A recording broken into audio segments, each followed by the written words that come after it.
បាទជំរាបសួរពុកម៉ែបងប្អូនទាំងអស់គ្នាបាទអញ្ចឹងនៅថ្ងៃនេះខ្ញុំបាទតាចប៉ីអ្នកចំការបាទសូមមកបង្ហាញថ្នាំដ៏ពិសេសមួយពិសេសហើយពិសាលទៀតពុកម៉ែបងប្អូនមិនលេងសើចណាបាទជាថ្នាំដ៏ពិសេសមួយសម្រាប់ព្យាបាលជំងឺដូចជាអ្នកកើតថ្អកទី1អ្នកកើតថ្អកទី2កើតខ្លុងបងប្អូនដឹងអ្នកកើតខ្លុងអត់ដែលឮអ្នកណាចេះមានថ្នាំព្យាបាលទេតែឥឡូវនេះមានហើយអញ្ចឹងអ្នកកើតថ្អកកើតខ្លុងកើតស្រែងនិងកើតភ្លឺហើយទាលត្អាកជាពិសេសរមាស់រោលលើស្បែកមិនដឹងខ្លួនសរុបទៅបងប្អូនថ្នាំនេះជាប្រភេទថ្នាំទាក់ទងនឹងជំងឺសើស្បែកនឹងជាធំហ្មងហើយអត់មានប្រើលាបទេគឺប្រើផឹកផ្សះពីក្នុងសម្រាប់មេរោគពីក្នុងមកវិញបាទចឹងថ្នាំនេះពិសេសណាស់ពុកម៉ែបងប្អូនណាបាទជាបាលថ្អកខ្លុងស្រែងភ្លឺបាទរមាស់ទាលត្អាកនិងរមាស់ក្រហមផ្សេងបានគ្រប់ប្រភេទឲ្យតែប្រភេទជំងឺសើស្បែកបាទអញ្ចឹងឥឡូវនេះមកប្រាប់ពុកម៉ែបងប្អូនតែមុនប្រាប់សូមឲ្យពុកម៉ែបងប្អូន share សិនណា share ម្នាក់មួយហើយសិនទៅប្រយ័ត្នថាផ្លិច share ប៉ះតាណារដ្ឋបတ်ពិបាក hot call សួរខ្ញុំអញ្ចឹងពុកម៉ែបងប្អូនចុច share ហើយសិនចាំខ្ញុំរាយរាប់5ជូនពុកម៉ែបងប្អូនឲ្យដឹងណាបាទចឹងមានប្រហែលមុខមករាប់មក1 2 3 4 5មុខណា5មុខឆ្នាំនេះទាំងអស់មាន5មុខជាបាលស្រែងត្អកខ្លុងបាទទាលត្អាកអីហ្នឹងចឹងទី1បាទបងប្អូនមកមើលមក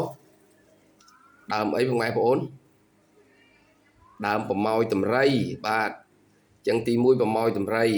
ហើយដើមប្រម៉ោយតម្រៃដកមកក៏ច្រាំហាលឲ្យស្ងួតបាទលាងទឹកឲ្យស្អាតផងណាប្រយ័ត្នអត់លាងខ្ញុំមិនដឹងទេទី2អានេះគឺស្បូវភ្លាំងបាទជីកមកទាំងរឹសចឹងមកក៏ច្រាំហាលឲ្យស្ងួតដូចគ្នាបាទទី3បងប្អូនស្គាល់ទេអត់នេះគឺដើមកំពីងពួយបាទកំពីងពួយមើលត្រួយហើយទៅបាទដើមកំពីងពួយ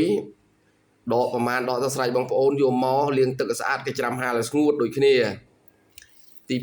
4បាទទី4គឺមុខឈ្នាងបាទមានបងប្អូនខ្លះហៅកដាប់ឈ្នាងណាខ្ញុំហៅតែមុខឈ្នាងទេបាទទី4មុខឈ្នាងបាទដកមកលាងទឹកស្អាតគេច្រាំហាលឲ្យស្ងួតបាទទី4ទី5ម្រេច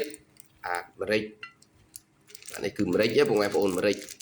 មកកញ្ចប់500បាទអញ្ចឹងវិធីប្រើពេលក្រោយពីយើងក៏ច្រាំហាលស្ងួតហើយដើមប្រម៉ោយតម្រៃនេះចាប់មកក្តាប់មកបាទស្បូវភ្លាំងនេះចាប់មកក្តាប់មកកពីងពួយនេះចាប់មកក្តាប់មកបាទមុខឈ្នាងនេះចាប់ក្តាប់មករីឯម្រេចនេះយក20បាទ24គ្រាប់បាទម្រេច24គ្រាប់ដល់មកបែកទៅដាក់ចូលគ្នាទាំងអស់ហ្នឹងដាក់ជាមួយនឹងទឹក2លីត្រកន្លះបាទរងាស់10ទៅ15នាទីចាប់ពី10ទៅ15នាទីពុកម៉ែបងប្អូនចាំលើកចុះហើយពិសាទៅនឹងអ្នកដែលរមាស់នៅអត់បានដេកមិនលក់បក់មិនលហើយសាររមាស់ធ្វើទុកណាបាទទី2អ្នកកើតស្រែងមិនថាស្រែងដែកឬក៏ស្រែងធម្មតាទេបាទស្រែងមានទូសក៏ដោយបាទជាបាទទី3ថ្អកអ្នកកើតថ្អកហ្នឹងហើយថ្អកនោះតាំងពីដូនតាមដែលមានគ្រូណារស់ឆ្នាំជាបានទេឥឡូវមកហើយណាបាទទៀតហើយនឹងគឺថ្អកជាហើយមួយទៀតខ្លុងគេហៅជំងឺពីបរមរាណនោះខ្លុងជំងឺតពូជអីនោះណាជាបាទជាទាំងអស់ភ្លឺកើតភ្លឺហ្នឹងបាទផឹកទៅជាទាំងអស់ពុកម៉ែបងប្អូនចឹងពុកម៉ែបងប្អូនកុំភ្លេចshareចែកគ្នាដឹងនេះគឺជាថ្នាំវិសេសវិសាលណាស់ដែលខ្ញុំថាវិសេសវិសាលដោយសារវាជាជំងឺដែលរំខានធ្វើឲ្យយើងពិបាកណាពុកម៉ែបងប្អូនដូចជាស្រែងថ្អកខ្លុង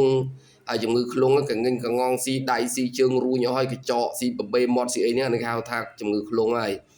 បាទហើយដុសផ្សិតក្នុងត្រចៀកក្នុងអីហ្នឹងជាដែរបងប្អូនណាអ្នកខ្លះកើតជំងឺលមាស់ត្រចៀកដុសផ្សិតក្នុងត្រចៀកអីហ្នឹងក៏ជាដែរឆ្នាំនេះណាបាទចឹងកុំភ្លេច share ចែកគ្នាដឹងចែកគ្នាចេះពុកម៉ែបងប្អូនហើយពុកម៉ែបងប្អូនបើចូលចិត្តវីដេអូខ្ញុំកុំភ្លេចជួយចុច follow នៅលើ page តាចប៉ីខ្ញុំអ្នកមួយផងណាបាទដើម្បីពេលណាខ្ញុំបង្ហោះទៅថ្នាំខ្ញុំនឹងបានចូលទៅដល់ក្នុង Facebook បងប្អូនមុនគេបណ្ដោយអញ្ចឹងណាបាទហត់ចាំគេ share បានដល់អញ្ចឹងចុច follow ម្នាក់មួយទៅពុកម៉ែបងប្អូនណាបាទអរគុណច្រើនមានតែប៉ុណ្្នឹងទេពុកម៉ែបងប្អូននេះគឺជាថ្នាំ